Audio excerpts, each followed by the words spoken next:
দীর্ঘ 23 বছর একটা লম্বা বিরতির পর বাংলাদেশ কিন্তু তাসমানিয়া সমুদ্র পাড়ে দুটো টেস্ট ম্যাচ সিরিজ খেলতে অস্ট্রেলিয়াতে যাচ্ছে। আমি তো খুব এক্সাইটেড, আই হোপ সো যে আমার মতো আপনারাও এক্সাইটেড। কেননা আসলে অস্ট্রেলিয়াতে বাংলাদেশের ওইভাবে খেলার সম্ভাবনা তৈরি হয় না। একটা লম্বা সময় পর অস্ট্রেলিয়া বাংলাদেশকে আমন্ত্রণ জানাইছে এবং সেখানে বাংলাদেশ পার্টিসিপেট করবে।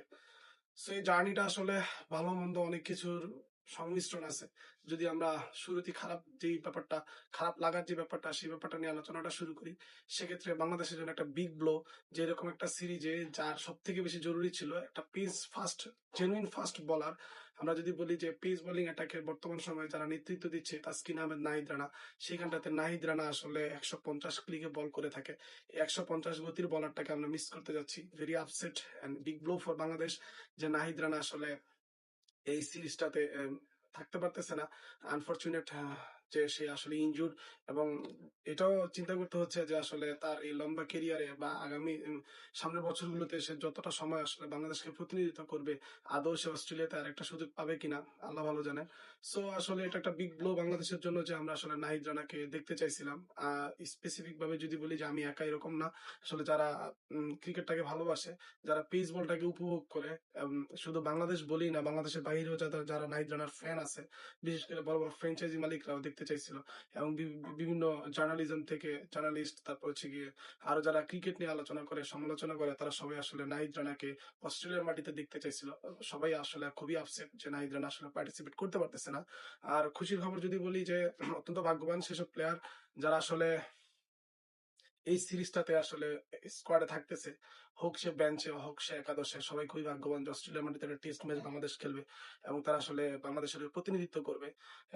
আরো যদি আপসেটের কথা বলি যে আসলে একটা লম্বা সময় বাংলাদেশ ক্রিকেটকে যারা আসলে সার্ভিস দিয়ে আসছিল, তামিম ইকবাল, সাকিব আল হাসান, মাশরাফি বিন মুর্তজা, তারপর হচ্ছে গিয়া মাহমুদুল্লাহ রিয়াদ, এরকম আরো যারা আছে যারা আসলে তাদের সুদীর্ঘ 13, 14, 15, 16 বছর কেরিয়ারে কখনই আসলে অস্ট্রেলিয়া মাটিতে টেস্ট খেলতে পারে নাই।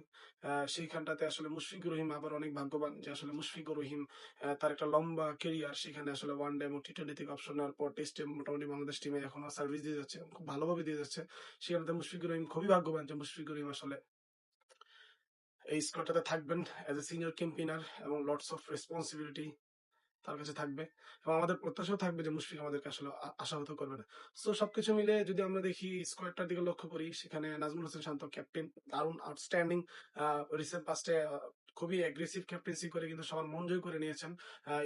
যদি বিশেষ করে আমরা পাকিস্তান সিরিজ যদি লক্ষ্য করি, তাদেরকে ঘরের মাঠে দুইটা টেস্ট ম্যাচ আমরা হারাইছি, এন্ড দেন আমাদের নিজের মাঠে তাদেরকে হারাইছি, দেন আমরা আসলে নিউজিল্যান্ডে আমরা আসলে হারাই আসছি, আমরা সাউথ আফ্রিকাতে টেস্ট হারাই আসছি, জিম্বাবুয়ের সাথে আমরা একটা টেস্ট ম্যাচে হোঁচট খাই। সবকিছু মিলে একটা দারুণ সময় বাংলাদেশ আসলে টেস্ট ক্রিকেট পার করতেছে, এবং যার নেতৃত্ব আসলে নাজমুল শান্ত খুবই দারুণ ভাবে দিতেছে as a captain, as a performer, দুটি আউটস্ট্যান্ডিং নাজমুল হোসেন শান্ত, এবং আমরা চাই যে আসলে সবসময় এগ্রেসিভ ভূমিকায় থাকুক নাজমুল শান্ত। অ্যান্ড দেন যদি আমরা টপ অর্ডার নিয়ে চিন্তা করি, সব ম্যাক্সিমাম যে 5 top batsman, all of them আর লেফট হ্যান্ডেড। স্পেসিফিক ভাবে যদি বলি সৌম্য সরকার, আসলে যে অনেক কন্ট্রোভার্সি থাকতে পারে, দীর্ঘ 5, 5.5 বছর পর সে বাংলাদেশ ন্যাশনাল টিমে ফিরে আসে।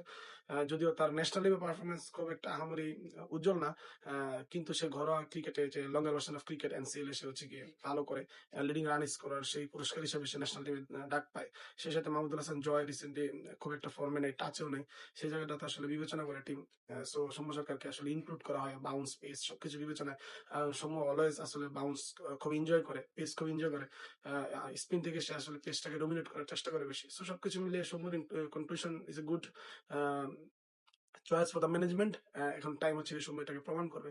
সেই সাথে সাদমান আসা যাওয়ার মধ্যে আছে, খুব ভালো যে টাচে আছে ব্যাপারটা এরকম না, তবে সাদমানকে দলে থিতু হইতে হলে পারফর্ম করতে হবে। মমিনুল অ্যাজ ইউজুয়াল বাংলাদেশের গর্ব রত্ন, টেস্টে আসলে মমিনুলের মতো প্লেয়ার বাংলাদেশে নাই।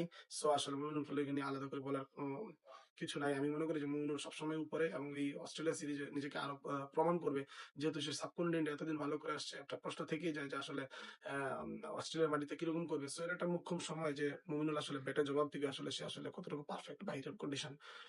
মুশফিকুর রহিম শুরুতেই বললাম, নতুন করে বলার কিছু নাই। আই হোপ সো যে মুশফিক আমাদেরকে আশাহত করবে না। সেই সাথে হচ্ছে কি নতুন অমিত হাসান আছে, তারা তো একদমই নতুন, তারপরে মুশফিক হাসান তারাও নতুন, তাদের তো একটা সম্ভাবনা থাকবেই নিজেকে প্রমাণ করার। তাইজুল এক্সপিরিয়েন্স ক্যাম্পিয়ার, যদিও সে সাবকন্টিনেন্টে খুবই কার্যকরী। অস্ট্রেলিয়ার মাটিতেও লায়ন খুবই স্পিনে কার্যকরী। সো আমার মনে হয় যে তাইজুলেরও সুযোগ থাকবে পারফর্ম করা। অ্যান্ড দেন হচ্ছে গিয়ে Zakir Ali Anik, to be very honest, Zakir Ali অনিকের আসলে এটাতে থাকারই কথা না, বাট হি ইজ লাকি। আর আনফর্চুনেট যে লিটন কুমার দাস আসলে এরকম একটা সিরিজ, বাংলাদেশের ওডিআই ক্যাপ্টেন, টি-20 ক্যাপ্টেন, সবকিছু মিলে লিটন কুমার দাস আসলে মিস করতে যাচ্ছেন। অস্ট্রেলিয়া সিরিজটা সেই জায়গাটাতে একজন উইকেট কিপার ব্যাটার হিসেবে জাকির আলী অনিক, এবং আমার মনে হচ্ছে যে যেহেতু বিকল্প কোনো উইকেট কিপার নাই, সো জাকির আলী অনিককে আসলে কিপিংটা করতে হবে। সবকিছু মিলে অনিকের কাছে এক্সপেকটেশন তো থাকবেই, আসলে কতটুকু এক্সিকিউট করতে পারবে সেটা আসলে মাঠের খেলায় বোঝা যাবে, যেহেতু এটা টেস্ট ক্রিকেট এবং আপনাকে হচ্ছে সফট হ্যান্ডে ক্রিকেটটা খেলতে হবে এবং বলের মেরিট অনুযায়ী খেলতে হবে। তো সবকিছু বিবেচনায় যদি ঠান্ডা মাথায় খেলতে পারে, মাইট বি চান্স, বাট আমি খুব একটা আশাবাদী না। তবে দেখা যাক আসলে আমাদেরকে কতটুকু প্রত্যাশা অনুযায়ী কতটুকু কি করতে পারে অনেক। এন্ড দেন আর যদি বলি, ইবাদত হোসেন দারুণ, মাউন্ট মাঙ্গানি টেস্ট যারা মনে রাখতে চাই, যাদের হৃদয়ে গাথা থাকবে মাউন্ট ভাঙ্গনের টেস্ট নিউজিল্যান্ডে, অসাধারণ ছিল ইবাদত হোসেন। তার বোলিং নৈপুণ্যে কিন্তু আমরা এই টেস্ট জয়লাভ করি নিউজিল্যান্ডের মাটিতে, চারটিখানি কথা।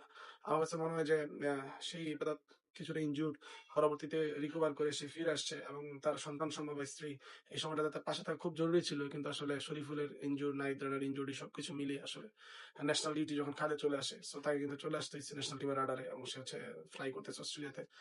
And then Hasan Mahmud, how lucky he is যে ইংল্যান্ডের কাউন্টি, সেখান থেকে ইংল্যান্ডের একটা টি-20 লিগ খেলা, তারপরে হচ্ছে গিয়ে শ্রীলঙ্কান প্রিমিয়ার লিগ, তারপরে সেখান থেকে ন্যাশনাল টিমে ডাক পাইয়া সবকিছু ফেলে রেখে আসলে ন্যাশনাল টিমের জন্য সাদা জার্সি গায়ে জড়ানো।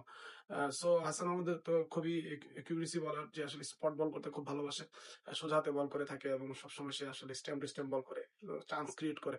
সো আসলে সবকিছু মিলে হাসান মাহমুদের কাছ থেকে এক্সপেকটেশন থাকবে। আই হোপ সো, আমার মতো আপনারাও খুবই এক্সাইটেড। আর অনেকে আছে, আসলে সবার আলোচনা এভাবে করা যায় না, ভিডিও খুব লম্বা হয়ে যায়। যে আমার বিশ্বাস যে আসলে আপনারা এই টেস্ট সিরিজটাকে খুবই এনজয় করবেন, আমার মতো করে খুবই এক্সাইটেড।